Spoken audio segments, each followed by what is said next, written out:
प्रश्नावली की प्रश्न संख्या 2 की अब चर्चा करें। किसी त्रिभुज पी क्यू आर की भुजाओं पी क्यू और पी आर पर क्रमशः बिंदु ई और एफ स्थित हैं। निम्न में से प्रत्येक स्थिति के लिए बताइए कि क्या ई एफ क्यू आर के समांतर है कि नहीं है। चित्र आपको दिया नहीं है, चित्र आप बना लेंगे। तो आपने एक पी क्यू आर त्रिभुज बनाना है।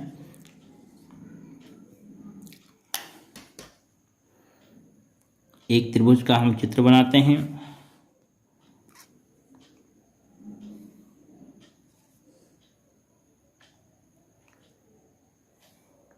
ये हमने एक त्रिभुज बनाया, इसका नाम रख दिया P, इसका नाम रख दिया Q और इसका नाम रख दिया R।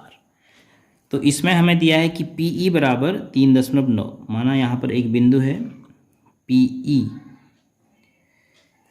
PE और दूसरा है F।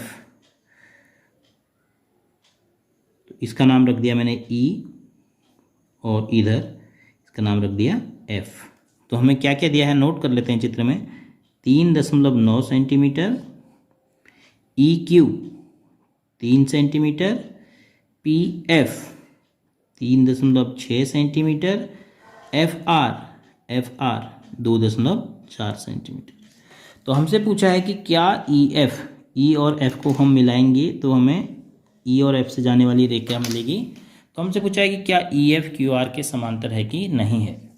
तो अब हमें समझना है कि यहाँ पर VPT का नहीं बल्कि VPT के विलोम का इस्तेमाल करना पड़ेगा। हमें चारों भाग दिए हैं, तो हम इस रेखा द्वारा इन दो भुजाओं को किस अनुपात में बांटा गया वह प्राप्त करेंगे। मतलब हम पहले PE बट्टे EQ निकालेंगे, फिर PF बट्टे FR ज्ञात करेंगे। अगर अनुपात बराबर आते हैं तो हम कहेंगे हाँ समांतर है, नहीं तो नहीं है। तो चित्र से हम पहले प्राप्त कर लेते हैं जो हमें निकालना है। PE बट्टे QE बराबर हम पहले निकालेंगे कि कितना है। PE कितना है 3.9 बट्टे QE कितना है 3, तो कितना हो गया 39।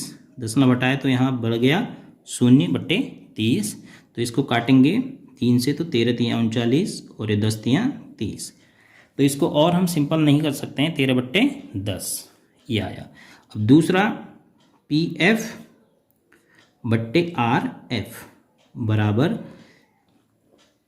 3.6 बट्टे 2.4। इसमें भी हमने दशमलव हटा लिए तो कितना हो गया 36 बट्टे 24।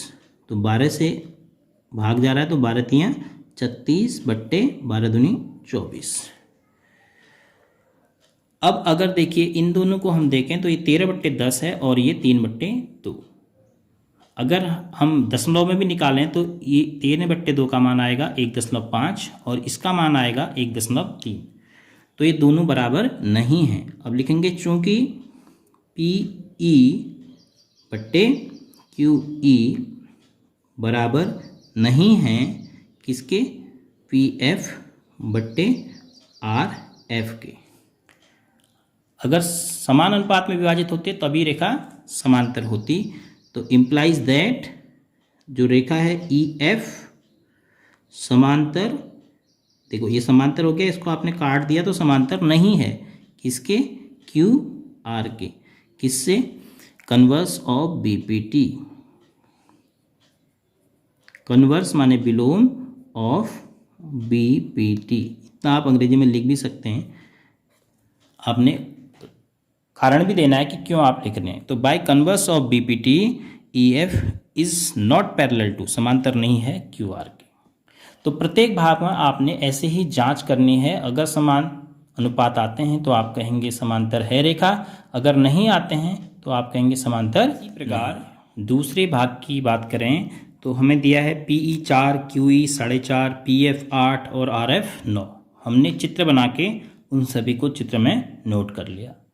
तो फिर से हम PE और QE का, PF और RF का अनुपात पहले ज्ञात करेंगे। तो चित्र से पहले आप पहली भुजा का ले लीजिए PE बट्टे, पहली भुजा में है PE और QE, दो भाग बने हैं, उनका हम अनुपात निकाल लेते हैं। तो कितना हो गया 4/4.5, तो बराबर इसका मान निकालना है। तो हम इसको 40/45, तो ये 5 से कट रहा है, 5×8 = 40, 5×9 = 45, तो कितना हो गया 8/9।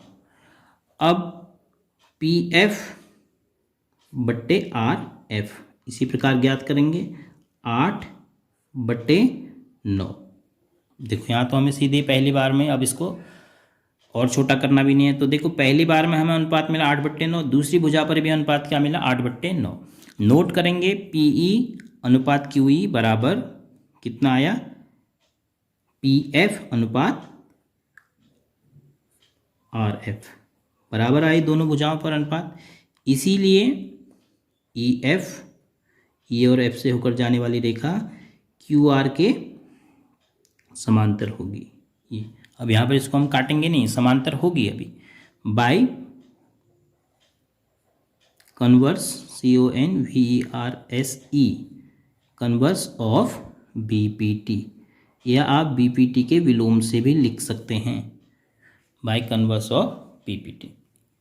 तो इस प्रकार हमने इसमें जांच की, तो इसमें मिला कि जो रेखा है वह तीसरी भुजा के समांतर। तीसरे और अंतिम खंड की बात कर रहे हैं, इसमें आपको जो भी अंतःखंड प्राप्त था PE और PF वो मैंने इन चित्र में नोट कर लिया, लेकिन हमें QE और RF सीधे तौर पर नहीं दिया गया है, बल्कि भुजाओं की लंबाई PQ और PR पूरे त्रिभुज की भुजाओं की लंबाई दी है। तो हम QE प्राप्त करने के लिए हम PQ में से हम PE को घटा लेंगे, ऐसे ही RF प्राप्त करने के लिए हम पूरी भुजा PR में से इस खंड PF को घटाकर प्राप्त कर लेंगे। तो हमें चित्र से जो भी जानकारी मिल रही है हम उसको नोट करते हैं। चित्र से हमें क्या मिला, QE हम ज्ञात कर सकते हैं चित्र से, बराबर PQ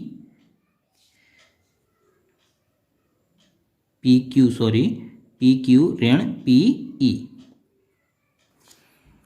तो PQ कितना दिया है 1.28, ऋण PE कितना दिया है 0.18। अब आप 1.28 में से 0.18 घटाएंगे तो आपके पास क्या बचेगा 1.10, तो 1.10 सेंटीमीटर QE आया। ऐसे ही RF बराबर पूरी लंबाई कितनी है 2.56 में से घटा लेंगे 0.36 को, तो 6 में से 6 शून्य हो गया, 5 में से 3 2, तो आपके पास बचा 2.20 सेंटीमीटर।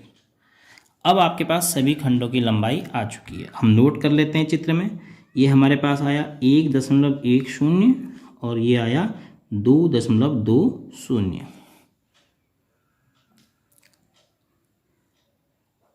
अब पहली भुजा के अंतःखंडों का अनुपात PE/QE निकालते हैं, 0.18/1.10, दो स्थान दशमलव के हमने हटा दिए तो 18 हो गया, नीचे हो गया 110। अगर हम इसको भाग दे दें 2 से तो 2×9 = 18 और 55×2 = 110। दूसरी भुजा के अंतःखंडों का अनुपात नोट करते हैं, PF/RF बराबर 0.36/2.20। तो ये कितना आता है, अगर दोनों स्थान हटा दें तो 36 हो गया, नीचे भी 2 स्थान हटाएंगे 220। अब यहाँ पर आपको 2 का भाग देने की जरूरत नहीं, क्योंकि 4 का ऊपर भी चले जा रहा है और 2 अंकों को मिला के 20, 4 का इसमें भी चले जा रहा है, तो 4×9 = 36 बट्टे 4×5 = 20, 2 बचा 0, 4×5 = 20। तो दोनों भुजाओं पर बने हुए अनुपात समान आ गए। अब लिखेंगे, चूंकि PE/QE बराबर क्या आया, PF/RF आ गया है। इसीलिए रेखा क्या होगी फिर, EF अनुपात बराबर आए हैं तो रेखा भी समांतर होगी, EF समांतर QR बाय